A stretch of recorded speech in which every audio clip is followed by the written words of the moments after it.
Hey Curators, welcome back for another tips, tricks episode of the Yarn Curator. My name is Naomi. Welcome to my channel where we talk about knitting and spinning. So as the title of this video suggests, today we are going to be talking about adding bust darts into our garments. If you're here, you're probably searching on how to do that. So full disclosure, this is my first time attempting to add bust darts to a garment.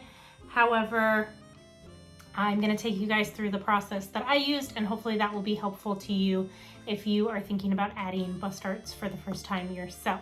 So I think first and foremost, we should go ahead and talk about what is the purpose of a bust dart, and that is to add some extra rows of fabric around your bust that will help create, for bustier individuals, it will help create a better fit around your chest.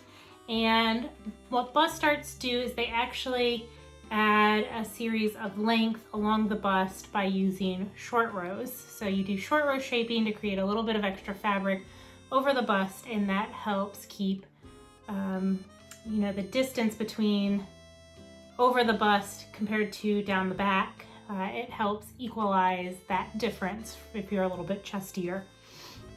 So the big thing with bust darts is to pay attention to your row gauge, and that will help you work out the little bit of math that's involved.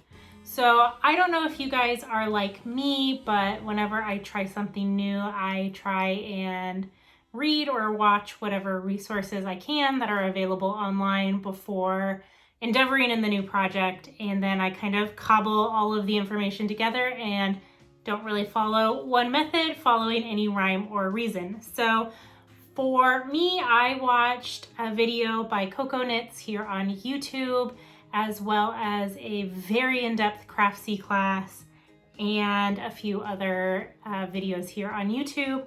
I also downloaded an app called the Knitting Toolkit, which purports to do the math for shaping for garments for you. It was $4 in the App Store. I didn't mind spending on that. I spend more on patterns, and I have a tool that will go from device to device with me now. So using all of those resources together, I'm gonna walk you guys through my process of adding bust darts to my LoveNote sweater. Now, part of why I am adding bust darts into this garment is because my bust size actually kind of falls into a half size with the garment, and so with the amount of ease that I like, which is somewhere in the 2 to 4 inches of ease range, given my bust, which last time I measured was around 46 inches, and that puts me just a little bit too big to have enough ease for the large size, but more ease than I want on the extra large size, which I think is around 56 inches. That's what that finished measurement is written for. If you're like me and you find yourself in between sizes, another way you can try and mitigate that difference in sizing without tweaking the pattern in terms of construction is you can play with your gauge by either going up or down a needle size, and that should adjust as well. But there is some math involved with that as well. Unfortunately, knitting has a lot of math.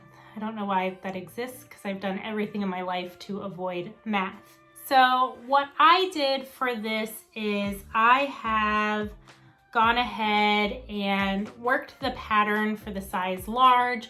I've followed the directions until the sleeve divide, which is where I am at right now. And then I knit one additional row just to go ahead and work those underarm stitches and all of that good stuff. I currently have my knitting divided on 2 sets of needles with roughly the back half and the front half of the stitches on their own set. And the main reason for doing that was so I can try this on without losing any stitches. And so once I tried the garment on, I then looked at where it was hitting me, and when you do bust darts, you want to work them at the fullest point in your bust. And so this is hitting right around that fullest point in my bust. And I looked at where my center bust is, and I adjusted inwards from there, placing a stitch marker right around here because I don't want my short rows to come out further than here. So what you'll be doing when you work your short rows is you're essentially going to be working short rows across the front, adding that additional length across the front of your bust. Since I'm knitting in the round, I just wanted to establish those boundaries of where I don't want my short rows to come in further than here and create some unfortunate 1950s bullet bra kind of effects in my garment. So with this, you are also going to be working your short rows so they end up angling that wedge of extra fabric down. I plan on working German short rows. They're my preferred method of short rows. I know some people do shadow wrap short rows or invisible short rows. Anything that's just going to blend in really well so it's largely invisible on your fabric. So really quick, I'm going to take you guys through the math that I used and kind of my measurements and how I decided on the number of short rows and whatnot that I'm going to do for this project. So as I mentioned before, my full bust is about 46.5 inches. My upper bust, which I took measuring around here, just kind of underneath the armpits, read your notes correctly. So my upper bust is about 40 inches. My full bust is about 46.5. And then I also measured from the top of my shoulder down to my natural waist. And that is about 19 inches going down over the fullest point of my bust down to my natural waist. And then I have, then I measured down my back from the same spot on my shoulder down to my natural waist, and that is, so it's 19 inches on the front and 17 inches on the back. So I have about a 2-inch difference between the back and the front. So I want to account for that 2-inch difference with my bust shaping. And so what I did was I looked at the gauge of the pattern, and it is 24 rows equals 4 inches. And my gauge matched that. I looked at my swatch. Yay. So that tells me every 6 rows is equal to roughly 1 inch. Since I have a 2-inch difference, I want to work 2 inches of extra room. And so I need to work 12 additional rows, which would be 6 sets of short rows because they're worked back and forth. So 2 rows equals 1 set of short rows. So with that in mind, I am gonna pull out my garment. I'm gonna measure the number of stitches between the center halfway point and that rough guesstimate of a stitch marker that I put in, and that'll tell me how many stitches in between each short row I'm gonna work. It's really simple math. So if you hang on 1 second, I will come back with those numbers and I'll show you guys what I'm talking about. All right, so as you guys can see here, this is the front of my garment laid out. So this is the front, this is the back over here. And what I did was I tried it on, and this is actually the right sleeve over here that you're looking at. And so when I tried it on, I kind of roughly marked where my center bust would be, which I think is right about here, here and here, if you know what I mean. And I went about halfway in on my bust line, and I just put a detachable stitch marker. And so what I just did was I just counted the number of stitches between the center, under the center side, and there it was 19 stitches. I moved it over 1 to be 20. And so since I'm working 6 sets of short rows, what I'm going to do is every 3 stitches in this area I'll work a short row. So what I'm going to do is I will knit all the way across the front, work a short row, knit all the way back to the center side, work a short row. I'm going to work all the way back over here, 3 stitches before that last wrap and turn or German short row.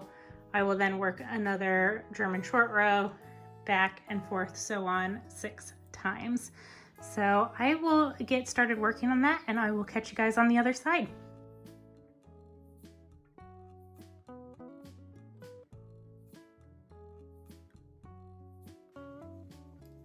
All right, so I have just purled back to the other side. I have turned my work, so I'm just gonna, with my yarn held in front, I'm gonna slip that stitch over. I'm gonna turn it to work my short row, and then my 3 stitches. I'm gonna put my stitch marker in, work back, and rinse and repeat till I've worked my 6 sets of short rows, and I will show you guys what they look like when they're done.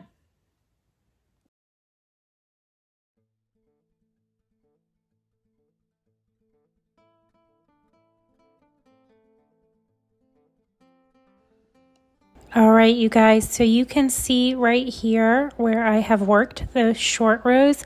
I've just placed a stitch marker at each of the wraps as I was working it so I could keep count, and you can see that taper diagonal there where we've created that extra little bit of fabric along the front. So that's the back of the garment. This is the front of the garment. And as you can see, it's just created a little bit of extra fabric there to complement the bust and the shape of it.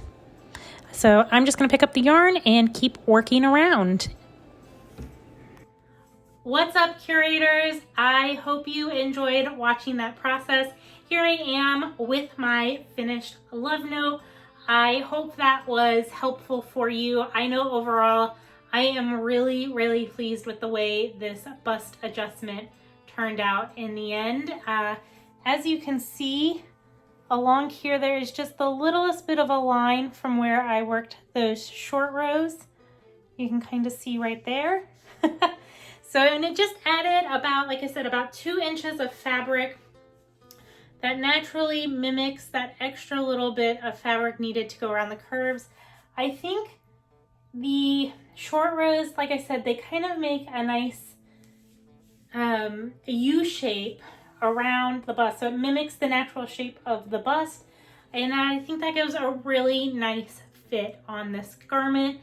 And overall, I am really pleased. If you've watched a few of my traditional episodes, you will know that I have talked about how I think it prevents things from riding up a little bit that you sometimes get with hand knit sweaters. So overall, I am really pleased with this. I think it's super cute paired with a nice skirt. I'll probably put a belt on with this just to define the waist a little bit more.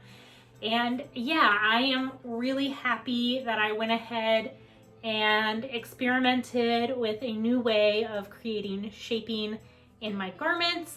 It's definitely something I'll incorporate more of in the future.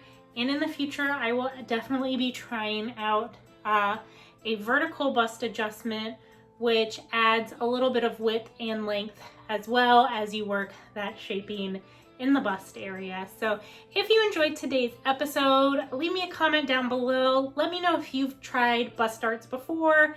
Was it a failure? Was it a success? What did you learn? I'd love to hear from you and find out. As always, hit that thumbs up button. And if you're not already subscribed, consider subscribing. It just supports this channel a little bit more. So until next time, I'll talk to you guys later. Bye.